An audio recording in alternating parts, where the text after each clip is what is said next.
আমরা খুব ছোট করেই এই বিষয়েই দাঁড়িয়েছি। আমাদের দফাগুলো হলো, যেটা আমরা পরে আনুষ্ঠানিকভাবে বলবো, এখন অনানুষ্ঠানিকভাবে বলছি।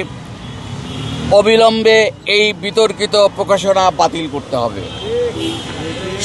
সংকলনের 2 সম্পাদককে তাদের দায়িত্ব পালনে অযোগ্যতা ও ব্যর্থতা এবং সর্বোপরি এ ব্যাপারে ফেসবুকে অশালীন বক্তব্য প্রদানের জন্য জাতির কাছে ক্ষমা চাইতে হবে।